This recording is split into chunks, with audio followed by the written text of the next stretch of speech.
Yeah, hi guys. I don't know why I like saying hi guys. I was looking at my video and I realized the hi guys sounds very funny.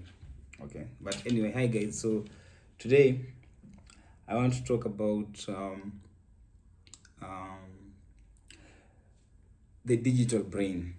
Okay, the digital brain. Basically about social media and the mental health problems that we're seeing in social media and the mental health problems that is the future.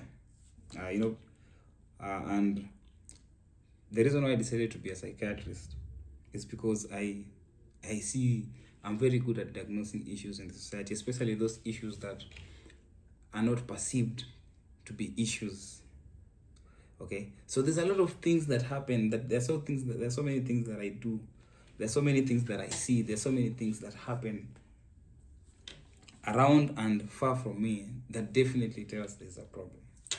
And so social media is one of those things that are very intriguing. If you look about the thought of social media, man, it's very intriguing. I'm one of those people who I think the millennials are the ones who enjoyed internet for real. So I remember when Facebook came in, I joined Facebook in 2009. I think I was in Form 2. I joined X in 2012, just after high school. I joined Instagram in 2013 or 14. Basically, my social medias are uh, more than 12 years old. So that tells you I've been in social media for a long time. And I've seen things happening, sometimes you see things. And the beauty about social media is because we find it very interesting because it has this effect on us. So you see a clip, you open it, that's very interesting. And then it opens this thing like looks a Pandora of slot machines. You see the way things are always, the machines come and they're knocked. So it opens a slot for something else to fill. So that is the intriguing thing about social media. So it has this mechanism, like it's predicting something, predictive errors, that there's a huge possibility that this person is going to like this thing, so let's throw it. And that's why you see these days there's this concept of algorithms. When you see something on Instagram, or when you think about something, maybe say you have thought about cars and you find yourself scrolling and you see cars coming in. Next, it will be houses. You have thought about buying furniture and you're looking at furniture. Now, everything on social media that you see will be about furniture. And that is the concept of social media, that it plays with our brain. So there's that part of the brain that is called the mesolimbic system. So this is where you find the pleasure neurotransmitter that is called dopamine. Dopamine gives you that euphoria, that excitement when something, and that's why when you see something that is fascinating, you dig it. Ukisikia udaku leo mbiti amefanya nini, you get excited, you dig in. And what that does, it gives you some form of reward. You feel like, hey, bana, I've done something for myself. So number one. On the other aspect, you become intrigued by the idea of posting. I think one of those things, I'm one of those people who get a lot of excitement when I post. It doesn't have to be anything serious. Maybe I've just posted about my achievements. I'm out. Posted this lady I'm dating, and what that gives, it gives you intermittent rewards. Somewhere, okay. So you come even to normalize that there's some posts that I will do that are not hits. There's some photo I'll post and people will not like as much as I want them to like. So, but I tell them myself, I think I'll do better. So you give yourself, it gives you even the motivation itself to keep going on. And then there's this euphoria that comes with social approval. You're getting social rewards.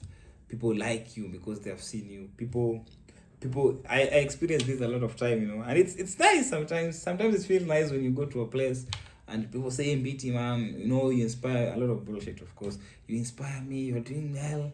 This that way when you walk in a place with confidence, because what social media has done, it has given this social rewarding, and then it also rewards your brain process, because you operate on that concept of novelty, that your brain wants something more and more and more. You are fed. That's why this concept of trending. The idea of something trending means there was something that was intriguing about it. Okay, so there's something that is intriguing about it. So today we'll talk about Gashagwa. Then tomorrow you find us talking about somebody else. So there's that intermittent, or rather the endless novelty. There's endless reward that you get. So what that happens, you're forced to keep, you become addicted on your phone. So you're forced to scroll, you're forced to tap. That is the concept of somebody telling you to double tap. So have you ever told why somebody can tell you just, hey, tap? Okay, because it gives you some cueing, you get some craving, then you get some satisfaction or reward that comes with social media. Now, there are so many reasons again why people go to social media. Okay, number one is there's that social comparability, that it is said that human beings are social beings, and so in being social, it meant we are naturally wired to talk to people. You're naturally wired to have conversations with people. That's why there's this old saying that human being is a communal being. So, and in fact, that is the psychology of social media, that we are so used to interacting with those around us, and the idea that I could talk to somebody out of my family, out of my village, out of my estate, out of my country is exciting, because initially when we were born, we were just limited to that world.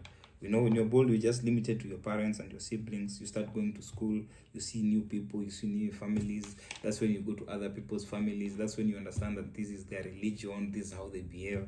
Then you go to high school, the circle broadens. If you're from Nairobi, soon you find people. Then you go to the university, you find even a bigger pool. If you manage to go outside the country, even now. So you understand, as you grow, the comparison spirals keep growing. You want everything that people do is about comparing each other. Okay, that is one of the bases of emergence of social media. That social media creates this comparing spiral, the ability, the willingness, the urge to compare with others.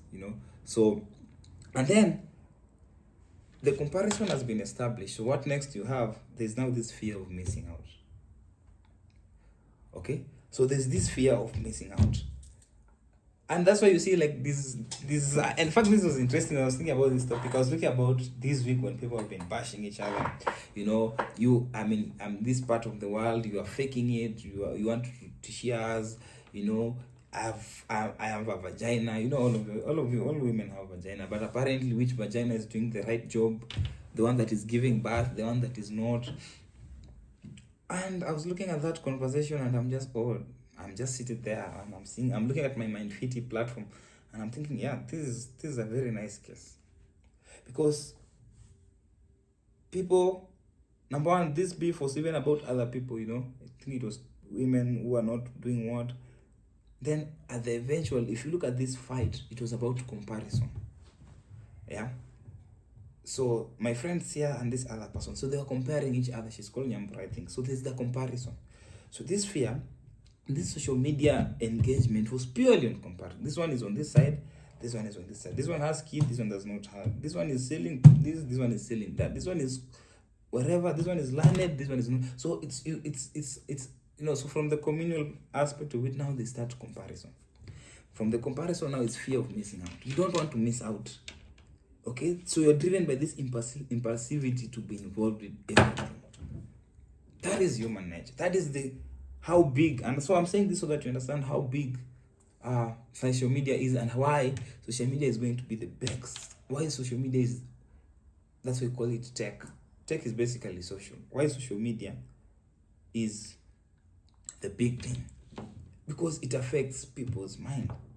People have had even anxieties. They are not able to sleep because of what people say about them. The war of social media is won by understanding that there's this problem. The people that are perceived to be influencers or influential on the social media space, it's not that they are very smart, it's not that they're very special, it's not that they're very gifted. It's just the fact that these people have found an opportunity to excite your mesolimbic system more, to give you more of the dopamine rush. So you see Vera Sidika's ass, and you're like, oh my god, and she knows that is it. So she keeps posting,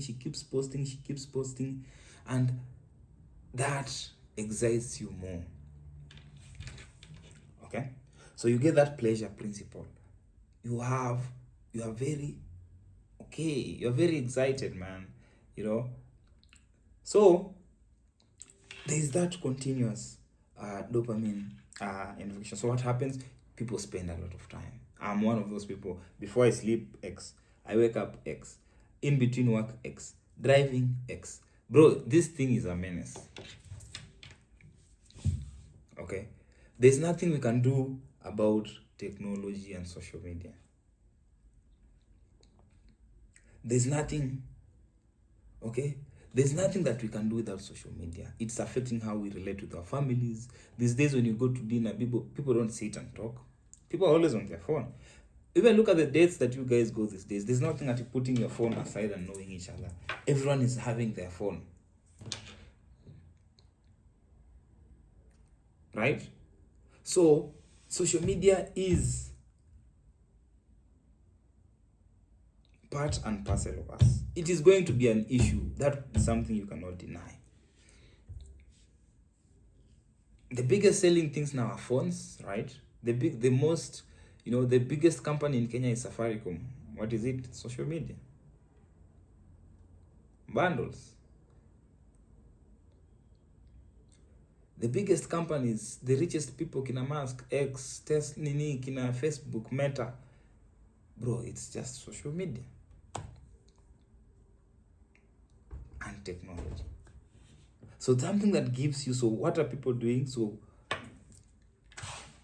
and that's why I always tell people, and I've not perfected this, I'm very good at picking problems, but I'm very poor at implementing. If I was a good implementer of shit, man, I'd be very far.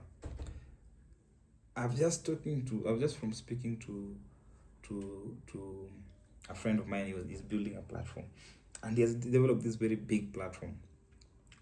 So basically, I'm just saying how we can leverage social media to our better good. Of course, we need to talk about the sad side of social media, but how can you leverage on this social media? Number one, to improve yourself. Number two, to create a product that is self-sustaining. Because one of the things I believe is very important about technology is that it creates autonomy, bro.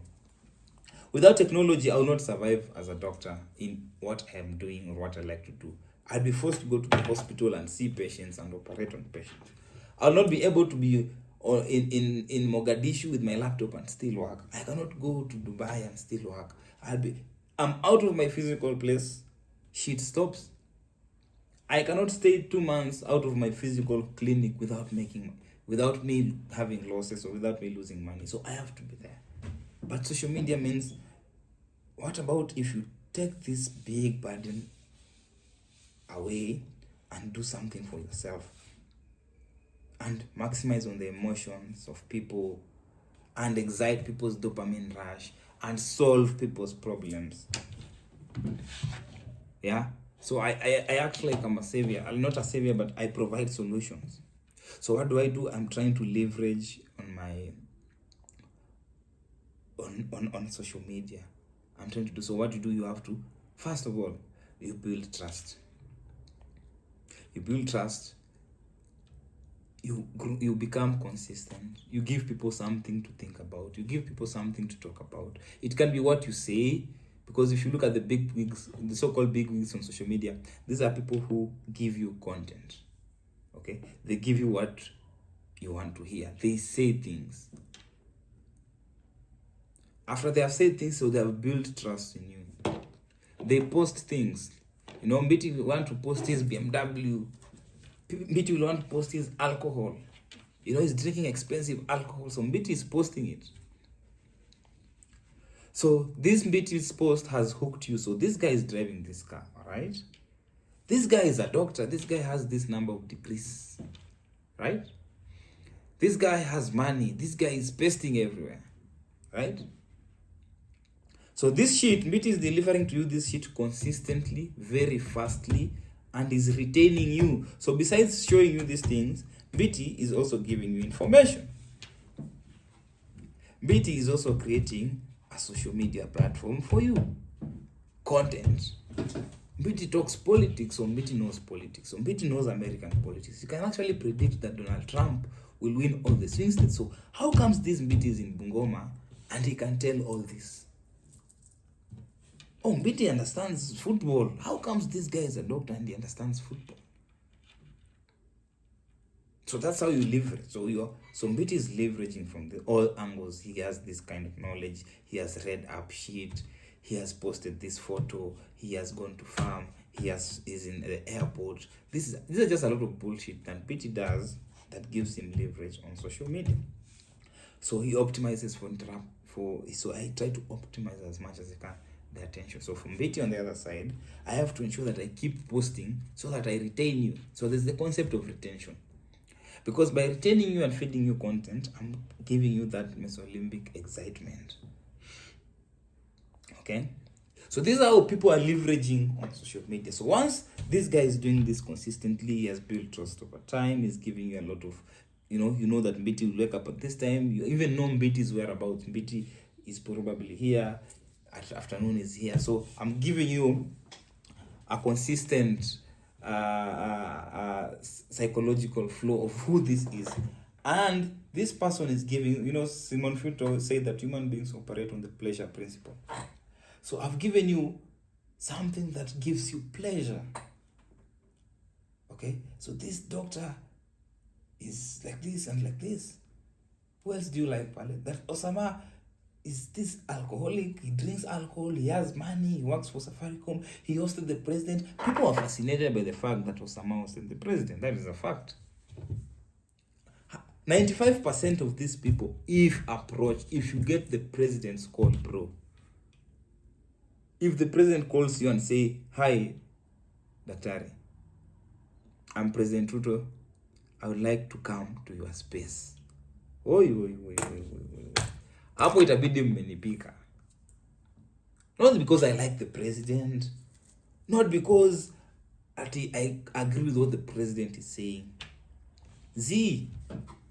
Nile dopamine rush that you get by the idea that my platform could host President Ruto.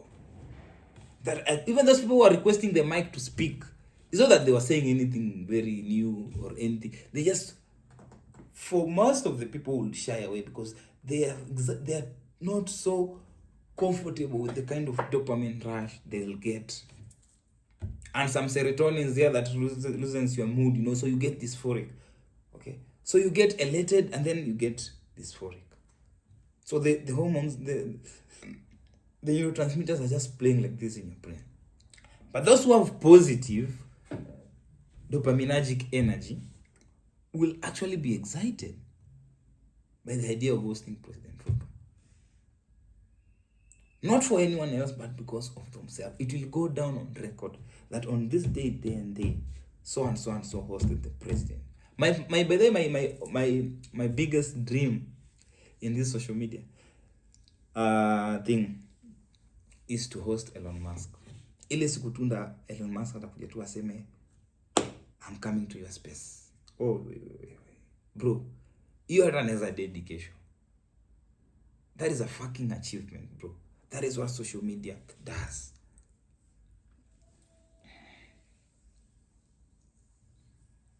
That is what social media does. That's how powerful that shit is, bro.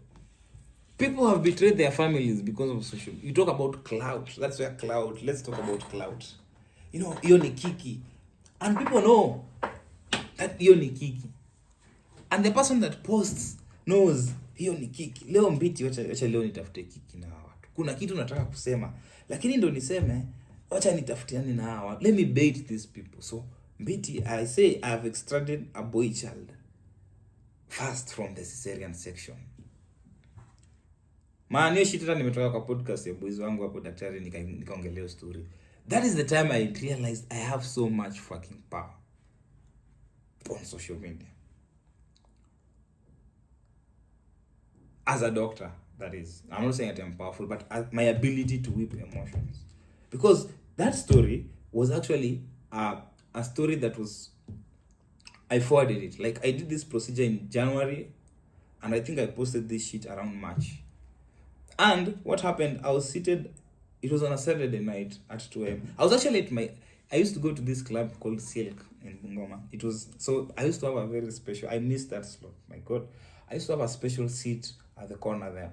So if you go to Silk and go that corner was reserved for me, purely. Nobody would sit there. Or if I come and somebody's there, they leave. And so I'm sitting there, I've had my shisha, I've taken a few shots here and there, and then I think, and I say, oh, there's this day, by the way, there's this lady. I did a cesarean section on this 17-year-old girl. And we got twins. And we told the grandmother that the firstborn of the twins, because she insisted, is a girl. And because this 17-year-old, the impregnator or the father was not there. The parents were not there. She's an orphan. And she stays with the grandmother, who is around 70, almost 70 something. So the grandmother asks, who is the firstborn? Nani alitoka wa kwanza? And then, because the girl was the bigger one, the nurses told her, msichana ndo mkubwa ndo alitoka wa kwanza, so ni firstborn. And the grandmother starts crying. Okay? So the grandmother cries. The grandmother is crying, and the nurses are asking, why are you crying? So she was this Mluya, this Navakolo Unyala, my subtribe actually. So why is this guy crying? And the lady says, the child has to die. The girl has to die. Apparently, in this community, in the Luyas, people will confirm that if twins are born, they used to kill twins. So this culture is something that you hear about, and you think, oh, this shit was old school. This thing we used to hear about it. It's no longer happens. No. And that's why I say, for a good doctor, you have to have the ability of treating more than just the patient. That's why I'm a public health guy. That's why I'm a mental guy. Because in treating someone as a doctor, you are seeing different aspects of an individual. Not just the disease that brought them. So you're seeing all-rounded approach to this shit. Okay? So,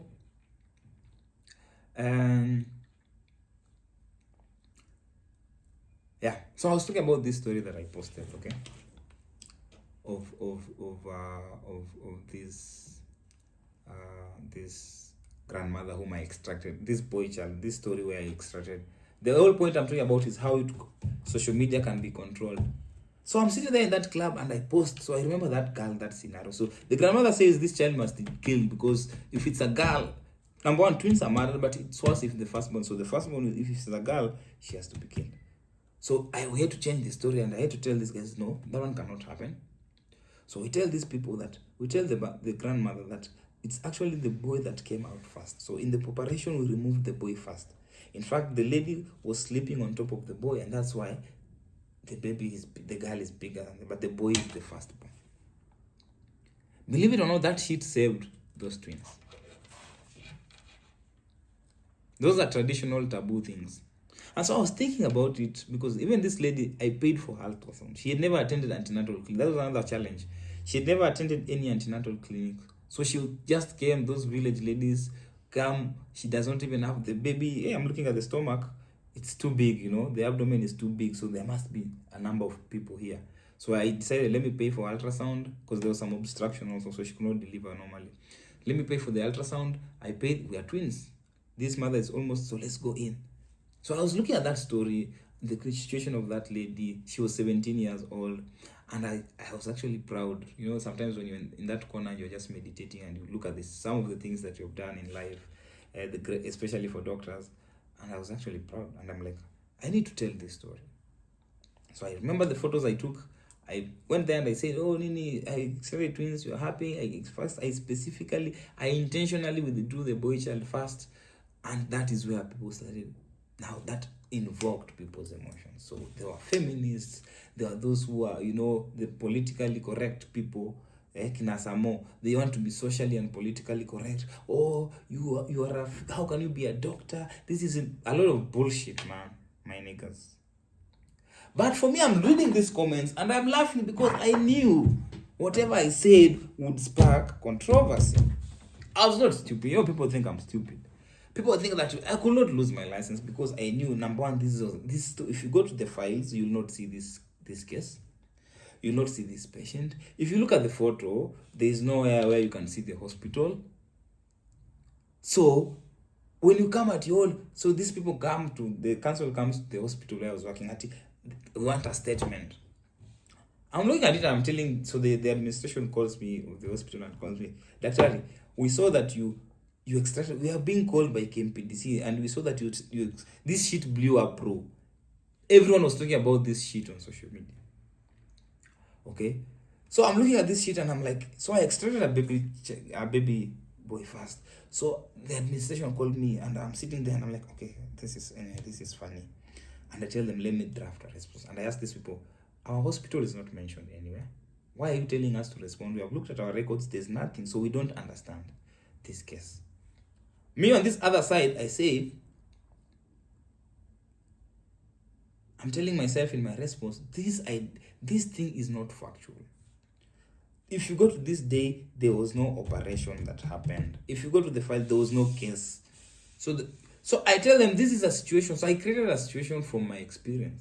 I was actually thinking about it, and I was saying, that is something that is key. That is something that is happening in the society. There's the concept of that this early teenage pregnancy. This child was 17. There is this social demographic issues, poverty, lack of education, illiteracy, the family structures, the parents are not there, staying with the grandmother. So you can imagine in your mind how that environment looks like. And now there are these innocent kids who have to bear the unfortunate curse of being born in such a situation. But out of it, I get this excitement that I did this shit, and let me share it in social media in the best way that I know. Number one, will elicit reactions. Number two, it will put me on that timeline or limelight.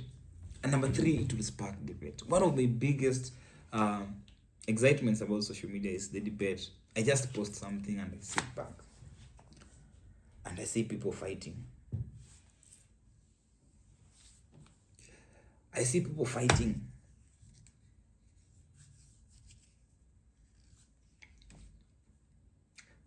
Bro, that shit was chaotic. Social media. Sometimes I Google myself, and that is the first thing that comes out. Bungoma doctors, you did what? The Bungoma doctor. Man. So doleful, man. So doleful. Yo shit na wangatu imenikatia. Hey. No, man. So, there's something now that social media also does that is very interesting. People are very judgmental on social media. I included. Okay. So I have started this podcast. It's like 2 days old, bro. So I've posted a couple of videos with my YouTube link and those kind of things, okay? I've gotten so many requests. Oh, bless. I've gotten so many suggestions, man. Guys are telling me, oh, meeting, you need to find this kind of screen. You need to edit it like this. You need to reduce the noise background. You have to find yourself an office. So you have to hire an editor. I'm like, what the fuck, man? If I wanted to hire an editor, bro, ningeenda ninunue hizo vitu. If I wanted those serious cameras, cut, ningeenda ninunue hiyo shit. Niko na uwezo wa kubuy hiyo shit. But that's not how I want BT Show to be. I want to create this mindset in people that this is BT Show. BT Show is simplistic. Okay? BT Show, ani ni msitu na mouth. I don't even want to host people. I just want to speak and educate people. Hii kazi yangu ni kufundisha wase na kuimprove mental status ya wase. How people think. Hilo shit mimi niko hapa kufanya. Najua si rahisi, man. Mimi amshai. Hata naangalia. So kuna siku unajua kuna kwanza hata wase wamesubscribe kwa YouTube channel yangu ni ma strangers tu kwa US market. Hawa sasa wananiita best yangu hapa. Hawa ma relatives sawa, hakuna wase wa subscribe. Wanatu mbiti umse hata kuna shit. Umse si content creator. Umse ana mouth tu. Bro, mimi najua shit yenyewe na do na enjoy. Ile siku ndacha kuenjoy kuproa hizi shit sita post. Sasa nataka ati mnanilipa mimi nataka tu kumau. Jumina nataka tu those people who know how to play with emotions win the social media war. If too. Those are the people that win this shit. Okay,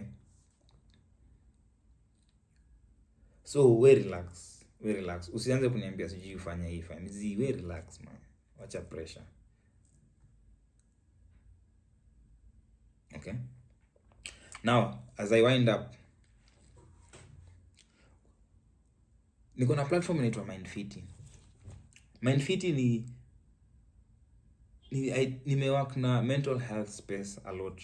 That's why hizi vitu zangu za online zina deal na mental health sana. So read a lot about mental health and psychiatry and those kind of things, and I've seen there's a problem.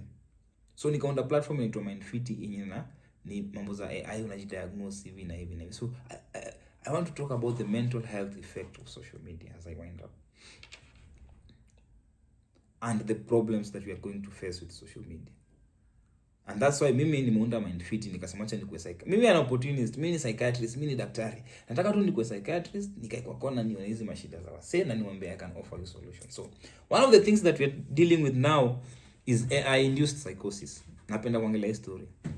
So people are getting so psychosis is a psychiatric disorder. It's a group of psychiatric disorder. We call them psychotic disorders, whereby you tend to see things. So we call them hallucinations. So you hallucinate, you can see things, you can hear things, you can see things, you can feel things. So hallucination. So tactile hallucination, visual hallucination, audio hallucination. Another feature of psychotic disorder is delusions. So delusions, you have these weird beliefs or feelings, So delusion, for example, unaweza feel bethe Beyonce ananipenda. Na una believe yenyewe Beyonce ananipenda. Hiyo ni erotomaniac delusion. Uko erotomaniac delusion. Kuna delusions of grandeur, which people are like, this guy is grandeur. This guy has grandiosity. So nile delusion una feel mauongo, una feel wewe ni msee mnoma. Mimi ni millionaire. Me I'm a rich guy. Sometimes I'm deluded I'm rich. Then you have illusions. Illusions means you are misinterpreting the basic things. You are seeing a pen to be you're seeing $100 to be $50. So when you meet women, there's no difference between 100 and 50. So you are misinterpreting your illusions. So I'm saying unaona hii ni pen, I'm saying unaona hii ni kijiko. Illusions, literally you are misinterpreting situations or things. So AI-induced psychosis is a condition that is seeing, psychiatrists are seeing that there's a problem with AI. You have seen it, right? Women, if you have women are these days flirting with ChatGPT. So you're a man, you're hustling, women like attention, man. Attention. Wachana tana do. Utakuwa na demu, once you have sorted the money issue, attention. Au mademu wanasemanga ati nataka challenge juu ya do ni broke too. But once demu uko na do, the only thing you want is attention. So because men are not giving women the attention, women go to ChatGPT. And you say, I've been telling ChatGPT my feelings. My ex used to tell me that bullshit. Okay, I've been talking to ChatGPT and ChatGPT is telling me this. In fact, I have discovered myself from conversing with ChatGPT. In fact, what bullshit, bro? ChatGPT is technology. One of the problems that we are handling with ChatGPT and AI is bias. Okay? So you have allowed ChatGPT to determine for you how you feel. And when you, especially for example in relationship, so you are dating this boyfriend and he's not giving you this side of attention you want. So you talk to ChatGPT. ChatGPT now compensates that deficit. So you have this husband 3/4 and ChatGPT 1/4. Such that you want this feeling, so you take this 1/4 and project it to your boyfriend. So you want that part of AI. AI has told you you are flawless, you don't have problems, the problem is your husband, he needs to do it. So you take that bullshit to him. And then it dawns on you that no, that is not the reality. There are also those hard realities that you must face in a relationship, for example. So what does that become? That become illusion. It's an illusion. So there are those people who believe like, yeah, you have delusions. I'm this in this relationship. So you become ChatGPT deludes you. ChatGPT makes you lose touch with the reality. ChatGPT makes you see things And now, if you add these features, now it fits the criteria of diagnosis of psychosis, AI-induced psychosis. There is also AI-induced mood disorders. So AI-induced depression, AI-induced mania. 2 days ago, I was reading something on online where a family in the US is suing ChatGPT because they believe it is ChatGPT that made their son commit suicide. Can you believe that shit? They are suing them, I don't know, $100 million or $10 million. I like reading those kind of shit. So these people were suing ChatGPT for $100 million because their child committed suicide. They believe it's because of. So they went and opened the child's history with ChatGPT, and ChatGPT was leading this guy. It was giving this guy tips on how to commit suicide, or rather. So you realize there's a mental health problem that comes with this social media, and that's where the future is. Most of you are deluded. Most of you have suicidal ideations. Most of you have fantasies. Most of you are using drugs because of AI. Most of you are depressed because you want people to please you, people to worship you on social media. Most of you are depressed because people are actually bullying you or are coming at you. They call themselves bullies. I'm a bully. Self-certified bully kina mtutano na kama mask. That is all about dopamine and serotonin rushing in your brain. So once you have this information, people ask me, why have you not blocked anyone on X? It's because I understand. I have not blocked even a single soul on X. I have not blocked anyone on WhatsApp status except you see everything I post. Because I understand these things about social media. Oh, Mbiti, how are you doing? Well, Mbiti, hey, una manage aje? Because that is just social media. Especially if you have not done anything wrong. It's different if you are corrupt and you've stolen people's money and people come at you. It's different when you have killed someone and people come at you. You see, that's why governments are able, that is the power of social media. That's why governments are able to rectify things. That's why Kinadwale are forced to make statements, because that is how powerful social media. It plays with our emotions to the point that it's no longer a job. People lose their jobs based on. Can you imagine people lose their jobs? I've never understood why I should lose my job because of social media. I can never fire someone because I'm the one who knows them. But because people have this rage, cancel culture, corporate cancel culture, bro, you cannot work for some companies and smoke on Musala like Dr. Mbiti here. That's why doctors ask themselves, is this doctor normal? I have come to understand the concept of the emotional liability that comes with social media. So guys, as I wind up, I'm very happy. I was actually enjoying talking this. Make sure you understand the psychology of social media. You understand that there are mental health issues that come up. You understand that there are possible problems. You understand that it's breaking our families. You understand that it's destroying our society. You understand that our culture is hugely eroded because of social media. So it's upon us to take care and take note and be good. Otherwise, thank you very much. Have a good night. See you tomorrow.